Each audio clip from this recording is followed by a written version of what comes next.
고린도전서 9장 15절부터 27절 말씀 우리 교독하시면서 함께 읽도록 하겠습니다.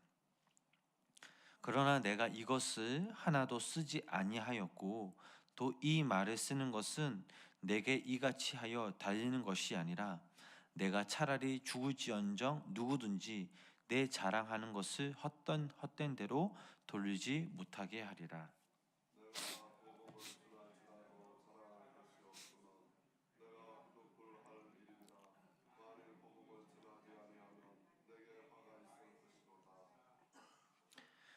내가 내 자의로 이것을 행하면 상을 얻으려니와 내가 자의로 아니한다 할지라도 나는 사명을 받았노라.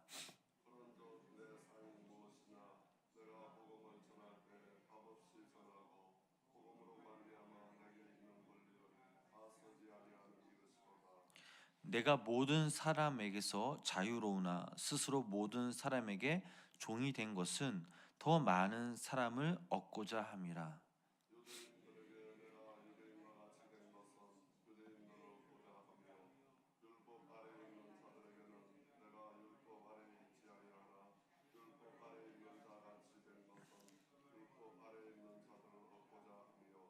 율법 없는 자에게는 내가 하나님께는 율법 없는 자가 아니요 도리어 그리스도의 율법 아래 있는 자이나 율법 없는 자와 같이 된 것은 율법 없는 자들을 얻고자 함이라.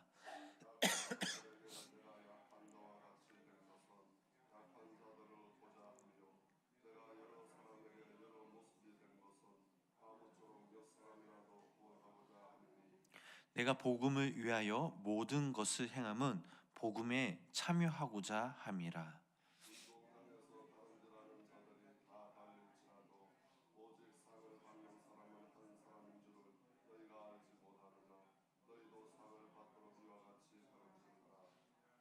이기기를 다투는 자마다 모든 일에 절제하나니 그들은 썩을 승리자의 간을 얻고자 하되 우리는 썩지 아니할 것을 얻고자 하노라.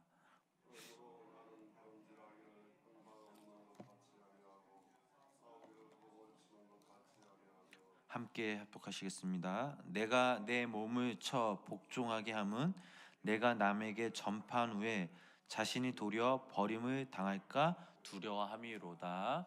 아멘. 오늘도 주님의 저희 모인 성도님들에게 하나님의 크신 사랑과 은혜가 함께 하시길 주님의 이름으로 간절히 축원합니다. 지난 시간에는 바울이 사도직 문제를 놓고 이말저말하는 그 사람들에게 바울이 사도로서 누려야 할 그 권리에 대해서 함께 말씀을 나눴습니다. 그리고 오늘 본문 15절, 17절 말씀은 복음을 위하여 누려야 할, 사도로서 누려야 할 그 모든 일을 포기했다라고 말하고 있습니다. 그러면서 사도 바울은 오늘 본문 말씀을 통해 바울은 복음 전도자의 그 삶의 모습이 어떠해야 하는지를 말해주고 있습니다. 말씀에 보면 바울은 자신이 예수 그리스도의 복음을 위해 자신의 권한을 절제함은 물론 한 걸음 더 나아가 모든 사람들의 종이 되었음을 말해주고 있습니다. 사실 바울은 누구보다 성숙한 믿음과 온전한 그 영적인 지식을 갖고 있었기 때문에 예수 그리스도 안에서 참된 그 자유를 누리고 있었습니다. 하지만 그는 자신의 자유를 희생해서라도 다른 사람들을 구원하려는 그 열망을 가지고 있었습니다. 우리 본문 19절 말씀을 우리 다시 한번 우리 함께 합독하도록 하겠습니다. 내가 모든 사람에게서 자유로우나 스스로 모든 사람에게 종이 된 것은 더 많은 사람을 얻고자 함이라.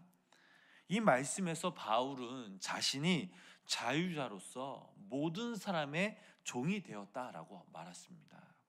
다시 말씀드리면 자신의 삶을 포기했고 온전히 섬기는 삶을 살았다라는 것입니다.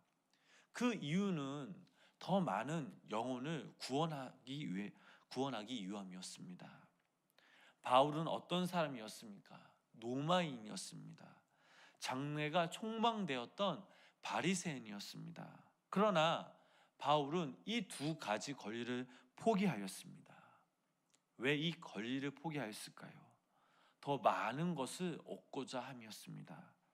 자신의 권리를 포기할 때 많은 사람들을 생명의 길로 인도할 수 있었기 때문입니다.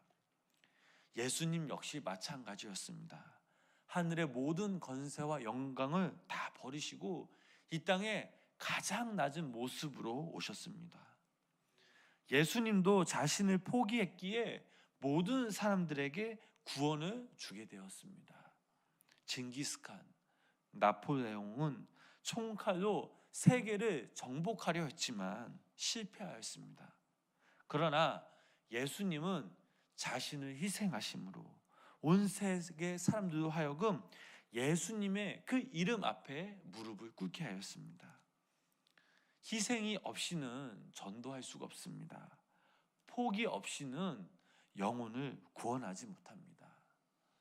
우리의 삶 가운데 손해볼 줄 아는 믿음, 포기하는 믿음이 있어야 예수 그리스도의 그 복음의 사역을 감당할 수 있습니다.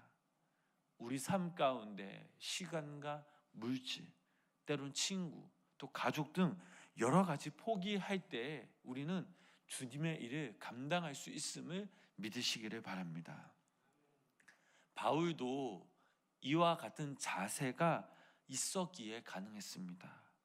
고린도후서 4장 5절 말씀에 우리는 우리를 전파하는 것이 아니라 오직 그리스도 예수의 주 되신 것과 또 예수를 위하여 우리가 너희의 종된 것을 전파함이라 라고 바울은 말했습니다. 우리가 한 영혼을 구원하려면 이처럼 바울처럼 섬기는 자세, 희생적인 마음 그리고 자세를 지니고 있어야 합니다. 또한 주님은 말씀하셨습니다. 요한복음 12장 24절 말씀을 보면 내가 진실로 진실로 너희에게 이르노니 한 알에 미리 땅에 떨어져 죽지 아니하면 한 알 그대로 있고 죽으면 많은 열매를 맺으니라. 자신의 희생 없이 섬기는 마음 없이는 결코 한 영혼을 구원할 수 없다라는 사실입니다. 우리 주변에 둘러봐도 참 주님의 일을 잘 감당하시는 분들이 계십니다. 그분들의 공통된 특징을 보면 그들은 아낌없이 퍼주십니다. 자신을 희생할 줄 압니다. 그러나 우리는 어떻습니까? 우리들 역시 정말 한 영혼을 위해서 정말 진실되게 사랑하며 그 영혼을 위해서 섬기며 아낌없이 우리가 손해볼 줄 아는 그 믿음을 가지고 있습니까? 여기 우리 성도님들도 예수님처럼 바울처럼 우리가 정말 이웃을 섬기며 사랑하며 자신의 그 삶을 포기할 줄 아는 그 믿음을 가지시는 귀한 성도님들 되시길 주님의 이름으로 간절히 축원합니다. 두 번째로는 예수 그리스도의 복음에 참여하기 위해서는 사랑의 융통성, 무엇보다 자신을 사람들에게 맞추어야 합니다. 본문 20절부터 23절까지의 그 말씀 우리 다시 한번 우리 함께 읽어보도록 하겠습니다. 20절 말씀도 함께 읽어보겠습니다. 유대인들에게 내가 유대인과 같이 된 것은 유대인들을 얻고자 하며 율법 아래 있는 자들에게는 내가 율법 아래 있는 자 같이 된 것은 율법 아래 있는 자들을 얻고자 하며 율법 없는 자에게는 내가 하나님께는 율법 없는 자가 아니요 도리어 그리스도의 율법 아래 있는 자이나 율법 없는 자와 같이 된 것은 율법 없는 자들을 얻고자 함이라.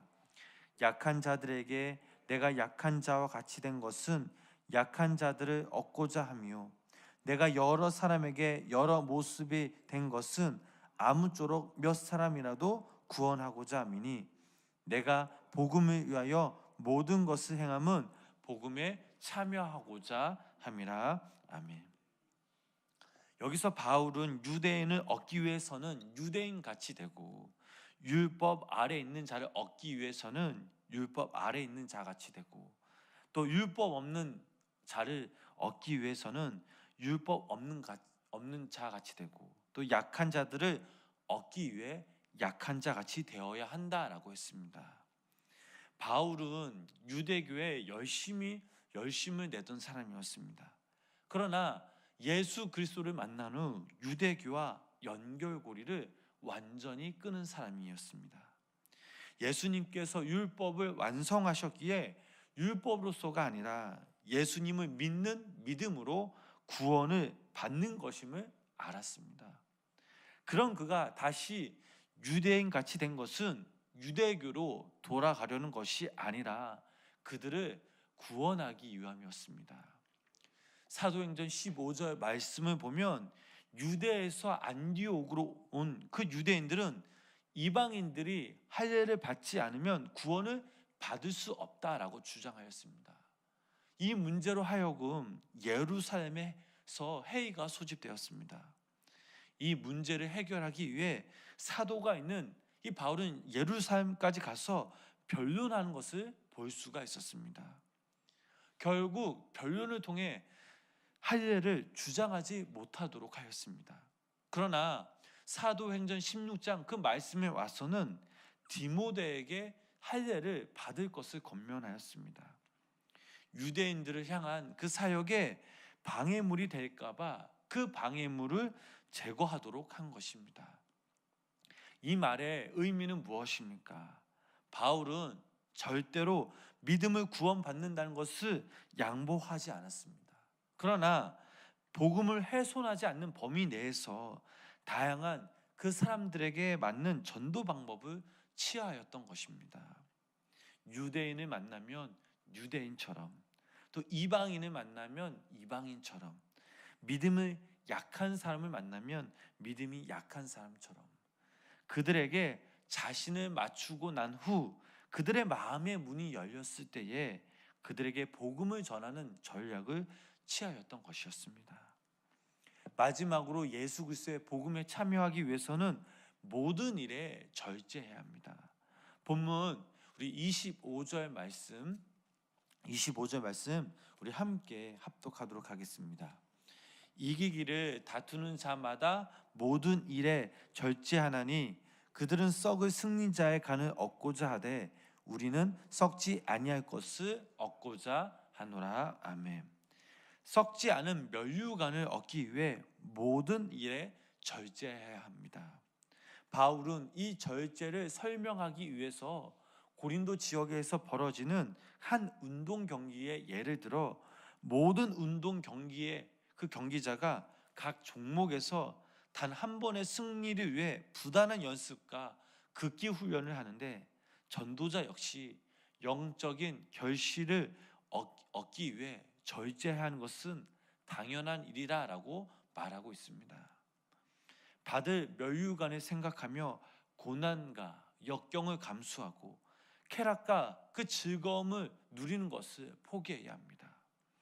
내가 할 것 다 하고 놀 것 다 놀고서는 예수 그리스도의 복음에 절대 참여할 수가 없습니다. 복음에 참여하는 자에게는 분명 예수 그리스도의 면류관이 주어집니다. 이것은 세상이 주는 어떤 그 영광과도 비교할 수 없는 것입니다. 로마서 8장 18절 말씀에 보면 생각하건대 현재의 고난은 장차 우리에게 나타날 영광과 비교할 수 없더라 라고 이렇게 말씀하였습니다. 사랑하는 성도님 여러분, 하나님은 우리를 당신의 자녀로 삼으셨고 이제는 복음의 전도자로 우리를 부르셨습니다. 그러기 위해서는 우리 스스로 예수 그리스도의 그 복음의 전도자로 자격을 갖추어야 합니다. 첫 번째로 복음에 참여하기 위해서는 자신을 포기해야 합니다. 두 번째, 복음에 참여하기 위해서는 자신을 사람들에게 맞추어야 합니다. 세 번째, 복음에 참여하기 위해서는 우리 삶 가운데 모든 일에 절제하는 삶을 살아야 합니다. 오늘 하루 우리가 이 땅에서 살아갈 때에 이 세 가지의 자격을 기억하시면서 언제 어디서나 여기 모은 우리 성도님들이 하나님의 자녀로 또한 예수 그리스도의 복음의 그 사명을 잘 감당하시는 우리 귀한 성도님들 되시길 주님의 이름으로 간절히 축원합니다. 기도하시겠습니다. 한 주간 저희들을 이끄시는 주님, 오늘도 주님의 거룩한 전에 모여 함께 예배드리게 하심에 감사를 드립니다. 한 주간 많은 일들이 있었음에도 불구하고 당신의 사랑과 은혜가 아니었다면 오늘 이 자리에 앉을 수 없음을 고백합니다. 하나님, 이 시간 우리가 다시 한번 오늘 들은 말씀을 계기로 다시 한번 주님 앞에 결단하며 나아갑니다. 부족한 우리지만 우리를 사용케 하여 주시옵소서. 주님의 자녀로서 우리가 예수 그리스도의 복의 통로가 되게 하여 주시옵소서. 강박한 세상 한가운데 주님을 외치며 주님의 사랑을 전하는 자들이 되게 하여 주시옵소서. 이 시간 우리가 함께 기도하며 나아갑니다. 우리의 기도가 주님께 응답받을 때까지 포기하지 않고 끝까지 우리가 인내하며 기도하게 하시고, 또한 우리 성도님들이 오늘 하루 살아가실 때에 믿음으로 승리하며 사랑으로 감싸주는 주님의 귀한 자녀들이 되도록 주님 함께하여 주시옵소서. 예수님의 이름으로 간절히 기도드렸습니다. 아멘.